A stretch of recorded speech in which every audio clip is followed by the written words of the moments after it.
There is something special about light in this time of year. Growing up in California, I remember many times in December where I'd get up in the early hours of the morning with my family, when it's still quiet and dark out, to watch the Christmas train come through the canyon.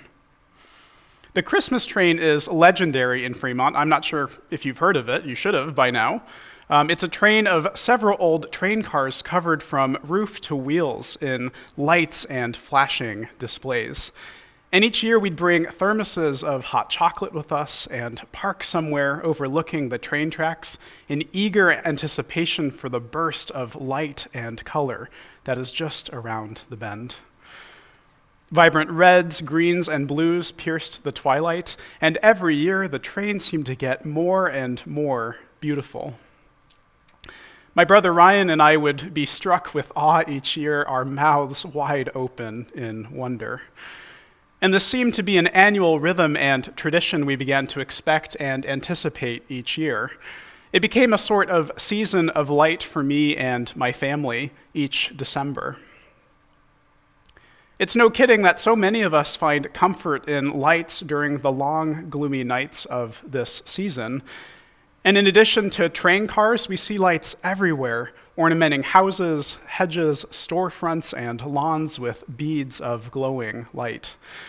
Here in town, many folks, especially downtown, have their homes lit up with bright lights, evoking the beauty and mystery found in this sacred interplay between both light and darkness. Every year, we find ourselves in so many seasons of light. With the sun setting around 5 o'clock each night, the light serves as a stark contrast to the tenebrosity of the season. And in this time of the year, there are many religious traditions that witness this sacred dance between day and night through their practice of rituals and celebrations.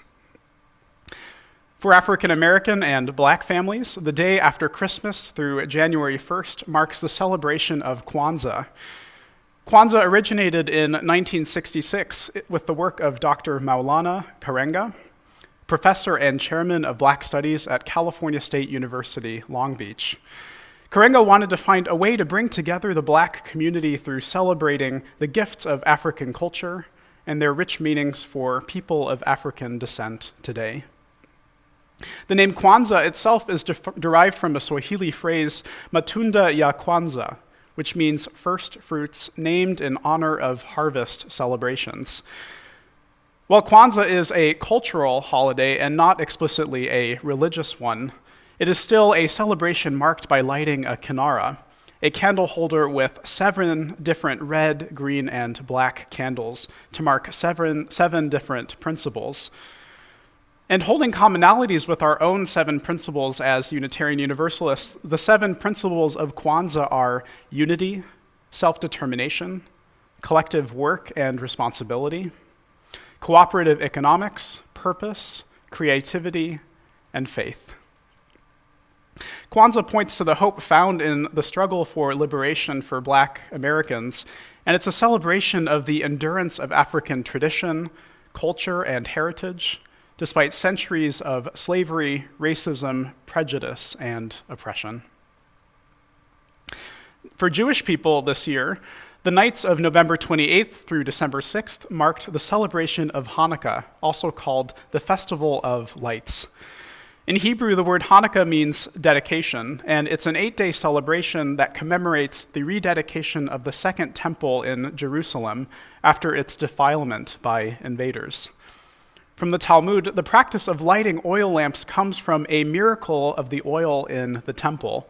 According to tradition, there was only enough consecrated oil found in a very tiny, small jar to burn in the lamps for one single night. And mysteriously, the oil continued to burn for 8 whole days and nights to bring light to the temple until new oil could be found. So to commemorate this, people light a menorah, a candelabra with 8 branches, one for each of the 8 days that the oil burned, with a separate branch for the servant candle that is used to help light the others.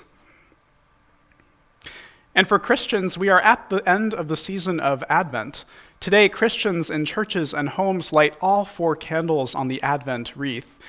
And this 4th candle represents peace.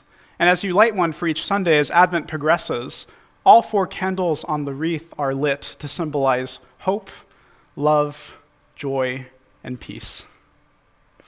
In Latin, the word adventus means coming, as in the coming birth of Jesus at Christmas.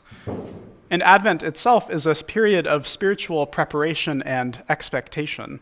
It involves making oneself spiritually ready to celebrate the birth of the Christ and to renew commitments to our faith. And of course, for pagans and those who are more earth-centered in their beliefs and traditions, this time of lengthened nights marks the Winter Solstice, also known as Yule. Some of you may know that we're even holding our own outdoor Winter Solstice service this Tuesday on December 21st, the day of solstice this year, which will be right in the back part of our parking lot. Now, Yule is not just another fancy word for Christmas, as much as we might like to burn our Yule logs and huddle up around our fires. The name Yule comes from an Old Norse word meaning wheel, as in the wheel of the solar cycle. The winter solstice is the day with the shortest amount of daylight and the longest period of night. Before it became associated with Christmas and the birth of Jesus, it was a ritual holiday celebrating light and the rebirth of the sun. Many of our Christmas traditions have roots in pagan winter solstice celebrations, like harvesting and decorating an evergreen tree, or placing boughs of holly around the home. So, as you've gathered by now, there are so many seasons of light at this time of year when nights grow to their longest and the days shrink. There are so many seasons that I haven't even yet mentioned, like the Muslim celebration of Mawlid to mark the birthday of the Prophet Muhammad, or Bodhi Day for Buddhists who celebrate the anniversary of the Buddha's enlightenment. There's also the Sikh celebration of their founder's birth, their founder Guru Nanak. Now, to save this from becoming a survey course on world religions and their numerous holidays, there is a greater reason for why so many traditions hold celebrations of light in this time of the year. These diverse seasons of light come each year to remind us to hold the complicated and difficult that also comes with the season. Reverend Rob McCall discusses this in the reading that Mary shared with us this morning. He writes, "It's curious that just now, when the northern skies and lands are becoming darkest, nearly every religion is entering a season of light. The shortest days and longest nights loom in on us, and yet everywhere people are gathering and praising the light. Is this a sort of denial or insanity? Don't they notice the ever-growing night? Don't they see the dark wars raging while they celebrate the birthday of the peaceful Buddha, or chatter on about the Prince of Peace, or light the menorah?" To McCall, it seems almost like denial to witness so many of these festivals and celebrations of light when there's so much gloom and despair across our lives found in the spaces between glowing Christmas lights and loud parties and roaring fires. There are empty places at our tables, empty chairs in our homes. For some, the holidays bring about a loneliness instead of community and connection. Perhaps our loved ones aren't able to visit us this year. Cumbersome jobs, the pandemic, or long distances just make the trip impossible. Or even for young adults and elderly folks alike who find themselves on their own for the holidays, especially those who can't always go home because of their gender or sexuality, because of being and living as their authentic selves. So why is it that even in moments where all seems hopeless, that we are continuously bound to search for light? Why do so many of our world traditions celebrate light in the midst of the increasing shadows? And what is it about gathering in community that helps us to hold these complex feelings and emotions? McCall reflects and writes on this as well in saying, "The madness of memory is that it is not bound by what the eyes can see. It remembers the recurring rhythm of darkness and light, knowing that the light always follows the darkness. Memory and hope hold the soul above the flood of fear and the deluge of death and say, 'No, it shall not be so forever.' but only for now. The darkness is just for a time. The light will return. Revisiting the annual rhythms of these celebrations, these seasons of light remind us that the long nights are just temporary. The days will lengthen. There is hope to be found in gathering together and kindling light.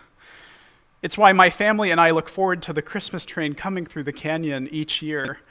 And even through our groggy eyes and deep yawns and our gulps of scalding hot chocolate, even when no other light is out and visible that morning, we anticipate the awe and wonder of the season coming just around the bend. The darkness is just for a time. The light will return. Sometimes in talking about both light and dark, we might have this impression that only light is good and dark is somehow inherently bad or evil. We might view the darkness as this negative thing to just be avoided or shooed away by bright gleaming candles and lamps. I want to challenge this dichotomy between both light and dark, and instead we might not view the light as good or the dark as bad. We might view them in light of seasons and cycles, each with their own complexities and part of the human story. Wendell Berry, the poet, reflects on this in his poem, To Know the Dark. He writes, "To go in the dark with a light is to know the light. To know the dark, go dark. Go without sight and find that the dark too blooms and sings and is traveled by dark feet and dark wings. To know the dark, go dark. The darkness too blooms and sings." Now there's one final season of light that I haven't yet discussed that I want to make sure I mention this morning. It's the season of light found in lighting our chalice together each and every Sunday. In lighting the chalice, we bring with it its light into our midst to honor the inherent worth and dignity found in each person and to affirm the hope found in community together. It's also an affirmation of that special something that happens when we join our hearts in worship together. It marks a transition of our time into something deeper, into celebrating life and all the joys and sorrows that can come with it. We make a space to hold all that is our lives, the inexplicable awe of what it means to be human and feel these complex emotions.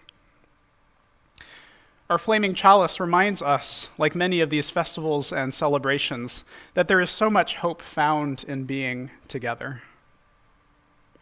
Over this next week, I invite you to think about the following. What seasons of light or rhythms do you find yourself in this year? What do you find yourself yearning and longing for? What or who is missing? Where do you find awe meeting you and calling you into hope? In this season of both dark and light, I leave you all this morning with this blessing. May ours be a community in which we can bring our fullest selves, the pangs of loss and loneliness, the shouts of joy and celebration, the calls of curiosity, awe, and wonder. In this time of nights growing to their longest, may you continue to search for that spark, that flickering flame of light. And may this light hold you and keep you when all else around you and in you feels uneasy. May this place, this refuge, be a continued source of light and love in your life through all that this season brings. And may this community fill you and remind you of the shifting cycles, that the darkness is just for a time. The light will return. May it be so, and amen.